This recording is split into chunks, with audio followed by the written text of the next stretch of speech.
My mother sits at the kitchen table in the moonlight, gazing at her folded hands. Has your father returned with Lilah? You know he hasn't. The tremor she had before she died is gone. A tube runs from the oxygen unit through her laced fingers and up into her nostrils. An oxygen concentrator drones on the floor beside her, but she isn't breathing. He should have found her by now, she says. Brought her home. I'm standing in the open door to the backyard, the night garden at my back. Behind me, the Earth's shadow slips across the edge of the moon. The penumbral phase of the eclipse is a barely discernible diminishing of light. Her gaze shifts around me, and I know she's looking toward the old willow at the edge of the property. On a night like this, she says, they might come again. They might come for you. They don't take grown men. I worry they may have taken your father, she says. He should have been back by now with Lilah. I grew up waiting for them to return. A father and sister I never really knew. You're dead, I say to her. I expect this cold reminder to break the spell and for her ghost to wane from existence. But she doesn't fade. Instead, she turns her gaze from the garden and scans the kitchen wall. You've painted? Her words rob my voice of weight. Mother, I whisper. Perhaps I should succumb to dread and run back through the kitchen door and out into the garden. Perhaps I should run down the moon-glazed street until I'm far away from the drone of her oxygen tank and her hunched shoulders and those knotted fingers. But there's another urge buried deeper within my history. The urge to move closer, to be at her side. I step into the kitchen and take the seat across from her at the table. Mother and I once ate our suppers at this table. She would ask me about my day at school, while constantly glancing toward the unlocked door that led into the garden. In the evenings, we would read in the front room or play hands of gin rummy, which my mother loved and taught me to play at a young age. We would use 2 decks and remove the ace of spades from each. She refused to play with the death cards, but insisted that they remain present. Mother would place them face down on the edge of the coffee table, unseen but always there. And always she watched the unlocked door, one eye on this world and one eye on the other. She was never completely present in my life after the day that Lilah went missing. The penumbral moon slides further into its eclipse, and its light recedes from the room's darkest corners. The first time I saw the lights, she says, I was pregnant with your sister. They were weaving and dancing around the willow tree. Do you remember? I've asked myself that question through the long unfolding of years. What do I remember? I was just shy of 3 years old, and perhaps those soft fairy lights triggered my neurons to form the hard circuits of memory. Or perhaps I only remember her words, her story. She's told it to me so many times, and I've always been a central character in the tale. The memory goes something like this. I woke in the middle of the night to find the garden door open, and my mother standing in the garden beside the willow. I stepped outside to stand beside her. Together, we watched the lights weave through the willow's drooping leaves. The air was crisp, and she kneeled down and pulled me closer to keep us warm. They want Lilah, I told her. Each time she retells the story, I whisper a warning into her ear. They want Lilah. In some versions, I take a step forward, Mother's hand still at my back. I reach out toward the floating lights, grasping for contact, and one of them drifts down and touches my outstretched fingers. That image is one of my strongest memories from childhood. I should have listened to you, she says. Even after death, there's regret in her voice. You were a good mother. I'm the only one left to say it, and I feel it's necessary that I do. This is the ghost of my mother at the end of her life, hobbled by fear and remorse. She needed me so badly, but I rarely returned home. It wasn't until she died and left me the house that I moved back into these rooms. And yes, I have painted over the memories as best I could. Behind the wall, spectral sobs push above the hum of her oxygen delivery system. And another ghost pulls together. The crying comes from the den. Leaving the kitchen, I place my ear on the hardwood door, listening to my mother's soft tears. I should walk into the room and place an arm around her. I should offer comfort. I should speak words to ease the pain. But I can't. Not then and not now. In the living room behind me, there's a rustling, more like a shifting of air along the picture window. I don't turn on the room's lights for fear that I might disturb the ripple of moonlight affecting this moment. Moving through the soft darkness, I enter the room to see Mother. A different mother. Or rather the same mother from a different time. This apparition stares through the window glass, her face hidden. She's young, maybe 25 years old. Her skin is taut and pale in the moonlight, her hair pulled tightly into a ponytail. She wears the gingham house dress I remember from the black and white photograph. In that photo, I'm probably 5 years old, standing on the porch with Mother, leaning into her, wrapped in a pale arm. Lilah, of course, is not in this image, nor in any of the other half-dozen photographs that document our past. Within those fading photographs, the sadness in my mother's eyes lends the only proof of my sister's existence. Now, her eyes are turned toward the partial eclipse. "Have you seen Lilah?" She doesn't turn to look at me, so I step to the side. She turns away, refusing to show her face. "Lilah never returned," I say, and Mother's delicate shoulders visibly sag. Father never came back either. They're probably trapped beneath the hill.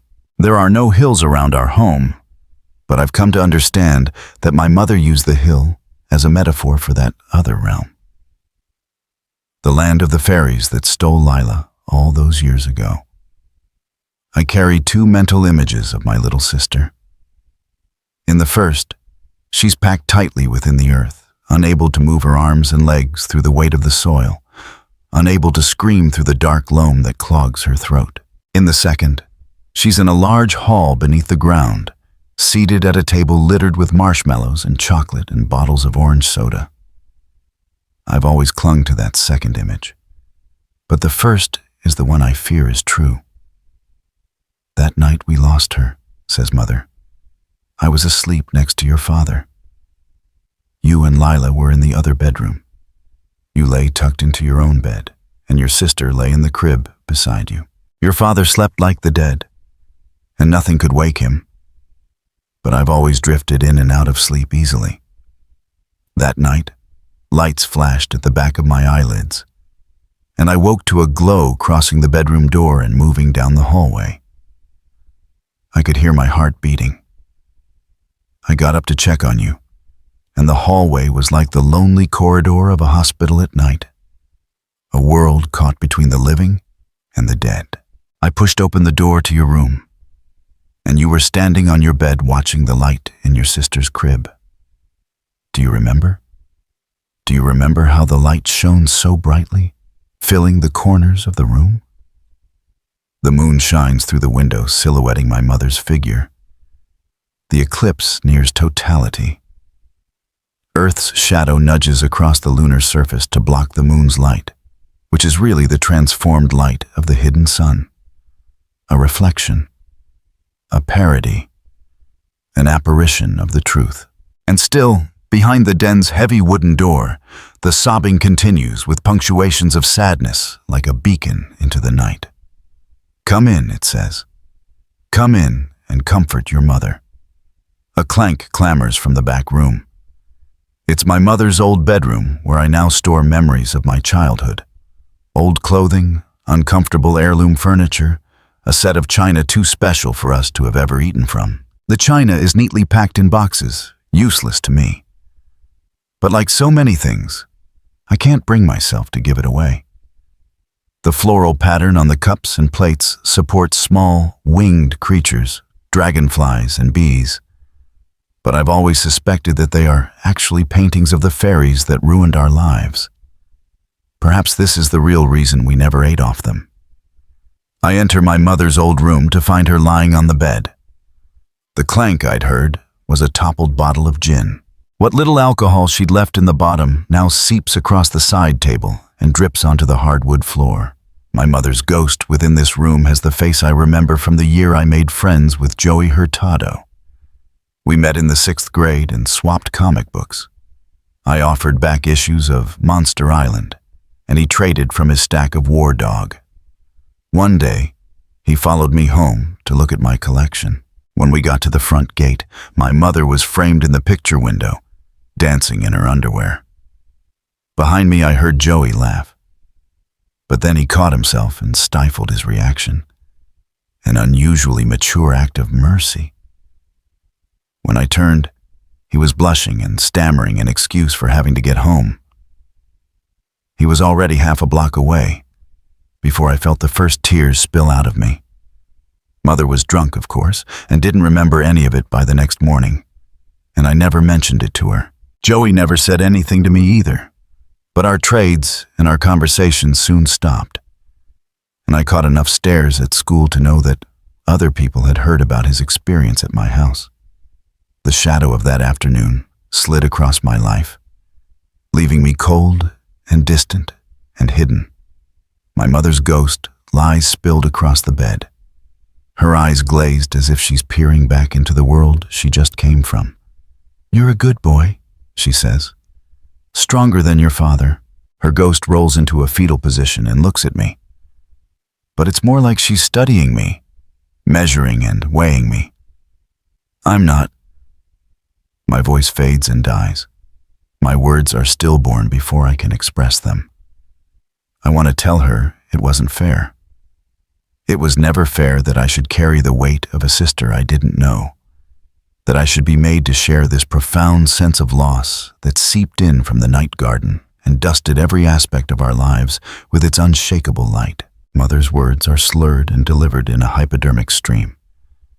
To come home without her, to never really know, and all their apologies and condolences, all so very fucking sterile like everything else in their world. She writhes across the bed. I don't want condolences. I want my daughter. It's okay, Mom. I'm here. Your father will come back with her. He will, and we'll be a family again. I know. I've left the doors unlocked. I'm sure it won't be long now. Be careful. You're my ray of sunshine, and I couldn't bear to lose you too. Any sunshine on me has only ever been a weaker reflection of something elusive and missing. A life I was supposed to live, but never could.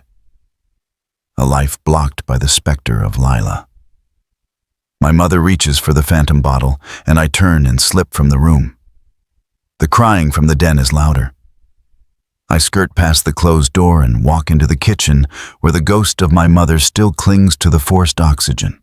When you were a small boy, she says, I sometimes heard you talking to someone in the next room. When I came to check on you, of course, there was no one there. You were alone where I'd left you. But I knew. Her eyes look up at me, searching, pleading. You'd been talking to them, hadn't you? The ones who stole your sister? The fairies who took my little girl? I move back to the garden door and gaze at the sliver of light that hangs above the tangled branches. Earth's shadow has nearly consumed the light, and the eclipse nears totality. What did they say to you? I hope she's safe. When we see her again, will she still be a child? This has always been our life together. So many questions without answers, and I've never known what to say to her. I should have listened to you that night you warned me. Do you remember? They want Lilah, you whispered. And that night, the night they took her, I walked into your room and the lights swirled and clustered above her crib. And you stood there watching them, trapped by their spell, and their light was not warm and welcoming, but cold like the moon. The light of thieves. They took so much from us. So much. And Lilah whimpered in her crib, but still I watched, unable to move, anesthetized by their glow and shimmer. When I was finally able to shake off their enchantment, I tried to save her. I ran to her crib, but she was gone. I turned to grab you, to protect you, and you were fast asleep in your own bed. Enchanted. You remember, don't you? Yes, I remember. During my entire childhood, the images from her story grew like seedlings in the half-lit corners of my memory until they blossomed like evening primrose and filled me with their unshakable truth. Your father will find her. We'll be a family again. She goes silent, and the sobbing from the den fills the house until there is nothing else. I walk to the den and pause, listening to the mother I never saw because I never opened that door. Behind me, the lunar eclipse inches toward totality, and the house grows darker, and the voices of all my mother's ghosts begin to whisper at the same time. The cacophony spills through the rooms until their whispers begin to meld, slipping into a unity that says the same thing over and over. What we tried so hard to hide away. I turn the handle on the heavy door and push it open. The darkness in the room struggles against the glow from a single table lamp, casting a queasy yellow light. At the edge of that light, sitting in a winged-back chair, Mother slouches, knees to chest, her features distorted and her eyes hollowed by shadow. Her shoulders convulse through tears. This is the ghost of my mother when I was 14 years old. My mother on the other side of the door, waiting for me to enter the room and sit beside her, waiting for a son who would place an arm around her and tell her everything was going to be all right. My mother, who I never really knew, trapped in the light of that other world. The mother I'd never seen, locked behind a door I would not and could not open. The moon is fully covered now. The eclipse is in totality. The temperature drops with the final loss of light. I don't belong here. At some point I stopped believing, and I have not been able to find my way back to her world. Even then, as an awkward boy of 14, I knew we were different. Her need to pull me closer and my need to push her away. I often feel like this woman's real son was taken on the same night that Lilah was taken. Perhaps I was left here as a comfort, as a consolation, a cheap imitation of her real child. She looks at me and stops crying, expectation in her eyes. I'm so close to the person she needs, the person I wish to be. A few small steps to cross the room, an easing of resistance to kneel beside her, a lean into her waiting arms, and the delivery of a quiet whisper, such a small but profound offering. I love you. The words hang between us, unspoken. I can't move, I can't speak. My limbs feel as if they're packed in soil, my voice trapped behind a clog of earthy loam. A sliver of light, like the band of a silver ring, highlights the edge of the earth's shadow. The moon's light is returning. Mother's eyes catch its soft glow, and the corners of her mouth pull into a thin smile as if to tell me that all is forgiven. And then she says, I love you too. I hear the call of the garden atop the hill. I turn and slip from the room, shutting the door behind me. These ghosts are all that's left of a mother that has faded with time.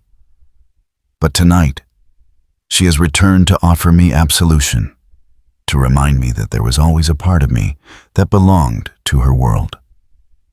Before the shadow passes completely over the moon, guided by the light of the great hall, I will enter the garden and find the hill beneath the willow. Lilah is waiting at a table, and our parents are there too. We'll sit together, our mouths stuffed with marshmallows and chocolate, and our past will be washed away and a new one rewritten. Mother will reach across the table and take my hand. "Do you remember?" she'll ask. "Do you remember when we sat at the kitchen table together? And we only ever had each other, and that was enough.